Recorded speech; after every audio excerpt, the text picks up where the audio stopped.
चर्चलैंड scam में ED ने बड़ी कार्रवाई किया। बर्खास्त बिशप पीसीसी को गिरफ्तार किया गया। मनी लॉन्ड्रिंग और विदेशी चंदा मामले में गिरफ्तारी हुई है। पीसीसी को गिरफ्तार कर ईडी भोपाल रवाना हुई है। ये इस वक्त की सबसे बड़ी खबर आप तक पहुंचा रहे हैं जबलपुर से, जहां चर्चलैंड स्कैम में ईडी ने बड़ी कार्रवाई किया। बर्खास्त बिशप पीसीसी को गिरफ्तार किया गया है। मनी लॉन्ड्रिंग और विदेशी चंदा मामले में यह गिरफ्तारी हुई है। पीसीसी को गिरफ्तार कर ईडी रवाना हुई है। तो बड़ी खबर ये इस वक्त की।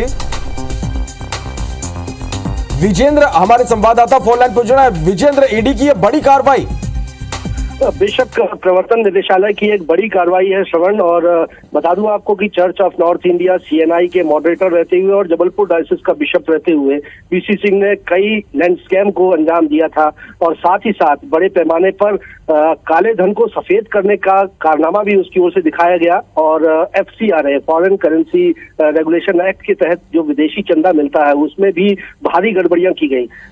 बिशप जो बर्खास्त बिशप पीसी सिंह है उसने खुद का एक जरोहा ट्रस्ट बना रखा था जिसमें फर्जी तरह से दान राशि दिखाकर काले धन को सफेद किया जाता था। साथ ही साथ जो विदेश से चंदा हासिल हुआ FCRA के तहत उसका भी मिसयूज किया गया और साथ ही साथ तमाम तरह के फर्जी वाले इसकी ओर से किए जाते रहे। इन दो मामलों में यानी मनी लॉन्ड्रिंग और FCRA के तहत विदेशी चंदा मामले में ईडी ने उसके खिलाफ FIR लॉन्च की थी। अब ईडी की टीम ने एक बड़ा एक्शन लिया है और बर्खास्त बिशप पीसी सिंह को जबलपुर के मिशन कंपाउंड स्थित उसके घर से अरेस्ट कर लिया है और फिलहाल भोपाल ईडी बिशप को अपने साथ लेकर जा रही है, पीसी सिंह को साथ लेकर जा रही है, जिससे आगे तफसील से पूछताछ होगी। लेकिन साथ ही साथ एक बड़ी कार्रवाई ये भी जल्द ही ईडी की ओर से हो सकती है। जो सूत्र बता रहे हैं कि सीएनआई भवन दिल्ली में स्थित जो बिशप का पीसी सिंह का खास सहयोगी था रिचर्ड, जो कि वहां का फाइनेंस देखता था, उस पर भी एक बड़ी कार्रवाई ईडी की हो सकती है, उसे भी अरेस्टिंग की जा सकती है। फिलहाल पीसी सिंह को ईडी ने जबलपुर से गिरफ्तार किया है और अब भोपाल ले जाया जा रहा है, जहां मनी लॉन्ड्रिंग और FCRA मामले पर, दोनों ही मामलों पर ईडी अब उससे तफसील से पूछताछ करेगी। निश्चित रूप से विजेंद्र, जिस तरह से ये स्कैम सामने आया, लगातार खुलासे हुए और IBC 24 ने भी इस मामले में कई बड़े और चौंकाने वाले खुलासे किए हैं। अब तक की हम पूरी बात करें इस स्कैम की तो क्या बड़े खुलासे इस पूरे मामले में हुए? देखिए, सबसे पहले तो जब EOW की कार्रवाई बिशप हाउस में की गई तब तत्कालीन जबलपुर डायोसिस का बिशप पीसी सिंह था। छापामार कार्रवाई में करोड़ों की नकदी, 1,65,00,000 रुपए तो कैश ही मिला। साथ ही साथ कई किलो सोना और चांदी बरामद हुआ। 18,000 विदेशी डॉलर भी बरामद हुए। यहाँ से ही इस कार्रवाई के दौरान ईडी की एंट्री हुई और आयकर विभाग की एंट्री हुई, चूंकि विदेशी धन पीसी सिंह के पास से बरामद हुआ था।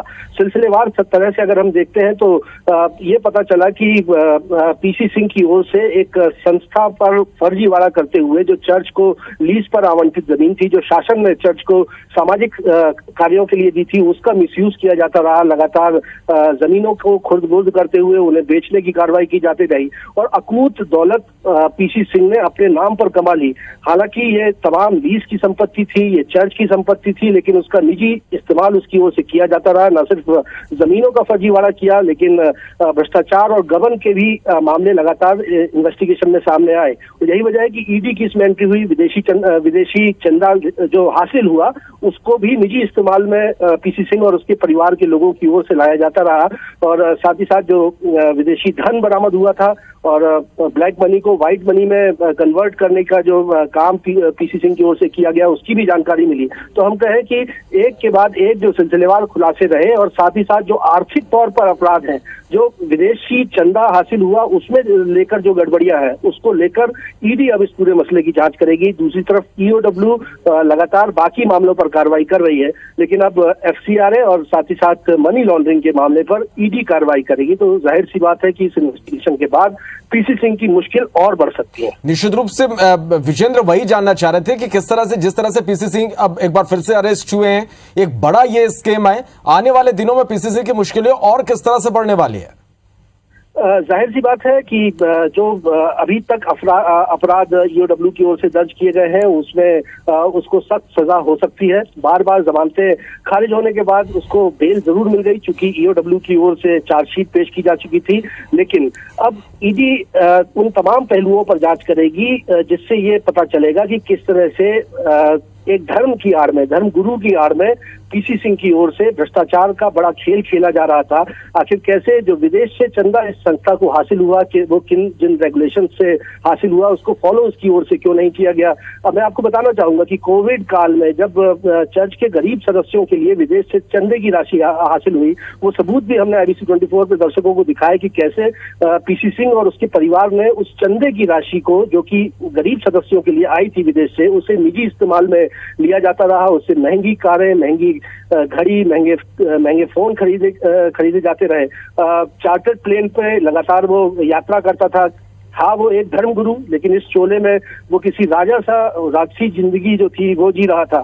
और न सिर्फ पीसी सिंह, उसकी पत्नी नोरा सिंह, उसका बेटा पीयूष पॉल सिंह, इन्होंने चर्च की तमाम संस्थाओं में बड़ी गड़बड़ियां की। तो आर्थिक तौर पर चर्च की संस्थाओं को नुकसान पहुंचाया और शासन को भी एक तरह से, क्योंकि जो जमीनों का बिक्री इसकी ओर से की जाती रही, वो शासन की भूमि थी, वो लीज पर चर्च को दी गई थी, उसका असली मालिक राज्य शासन था, लेकिन उसकी ओर से वो जमीनें भी बेची गई। तो ये पूरा जो लैंड स्कैम था, उसके अलावा आर्थिक अपराध था, इन पर अब जिस तरह से ईडी कार्रवाई करेगी तो जाहिर सी बात है कि आगे जाकर उसको फिर एक ट्रायल का सामना करना पड़ेगा और देखना होगा कि फिर अदालत की ओर से क्या सजा पीसी सिंह को दी जाती है। चलिए, बहुत शुक्रिया विजेंद्र पूरी जानकारी के लिए।